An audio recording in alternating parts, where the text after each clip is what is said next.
ठाणेच wine and dine AC family restaurant. पत्ता मुंबई गोवा महामार्गाजवळ नवीन एसटी डेपोच्या समोर कुडाळ. प्रोप्रायटर राजेश माने. संपर्क 9665801212.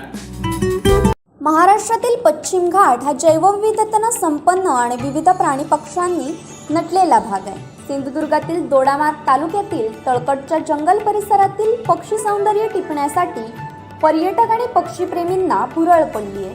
दक्षिण भारतात आढळणारे अनेक पक्षी तळकटच्या जंगलात आपल्या नजरेस पडतात. महाराष्ट्रात जे पक्षी नजरेसही पडत नाहीत ते पक्षी आपल्याला तळकटच्या जंगलात भ्रमंती करताना सहज दृष्टीस पडतात. दुर्मिळ पक्षी, ज्या पक्ष्यांची महाराष्ट्रात फारशी नोंद नाही असे पक्षी देखील सहजपणे तळकट भागात आपल्या नजरेस पडतात. घनदाट जंगल, पक्षी, वन्यप्राणी, फुलपाखरं, साप, बेडूक अशा असंख्य गोष्टींनी तळकटचं जंगल समृद्ध आहे.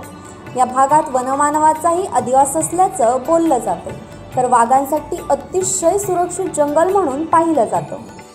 अस्वल, बिबट्या, उतमांजर, शेकरू या जंगलात आढळतात. उडणारा साप, उडणारा सरडा यांचाही अधिवास या जंगलात आहे. लेसर कुंकू या स्थलांतरित पक्ष्याची देखील या तळकट भागात प्रथमच नोंद करण्यात आली आहे.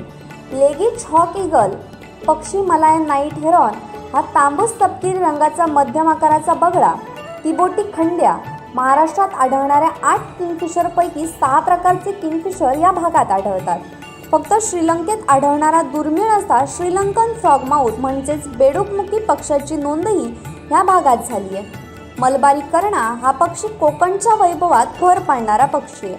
तळकट जंगलामध्ये याचं वास्तव्य असून त्याचं दुर्मिळ दर्शन देखील इथे होतं. महाराष्ट्रात अन्य भागाचे पक्षी दिसत देखील नाहीत असे पक्षी जैवविविधतेने संपन्न असलेल्या दोडामार्ग तालुक्यातील तळकटच्या जंगलात सहजपणे दृष्टिक्षेपास पडतात. ऑस्ट्रेलियन जातीचा नाईट हिरोईन हा पक्षी म्हणजेच काळा सुतार पक्षी पश्चिम घाटात याच जंगलात आढळतो. लेग हॉक गरुड हा बऱ्यापैकी मोठ्या आकाराचा गरुड आहे. याची महाराष्ट्रामधली दुसरीच नोंद तळकटमध्ये करण्यात आली आहे. 11 प्रकारची घुबडं देखील या भागात आढळतात. गोव्याचा राज्य पक्षी फ्रेम थ्रोटेड ज्वाळागळा असलेला बुलबुल डोक्यापासून मानेपर्यंत काळा आणि मानेपर्यंत सर्वत्र पिवळा असतो. तसंच या पक्षाच्या गळ्याचा रंग केशरी असून गळा केशरी असल्यानं या पक्षाला फ्लेम थ्रोटेड बुलबुल असं म्हणतात. या प्रकारचे बुलबुल पक्षी गटात राहणं पसंत करतात. त्याचबरोबर भारतातील पश्चिम घाटातील जंगलात हे पक्षी आढळतात. Bureau news Kokanshahi. असे नवनवीन व्हिडिओ पाहण्यासाठी कोकणशाहीचं यूट्यूब चॅनल सबस्क्राईब करा व बेल बटन प्रेस करा. तसेच फेसबुक पेज लाईक करा आणि इंस्टाग्राम पेज व ट्विटर पेजला फॉलो करायला विसरू नका.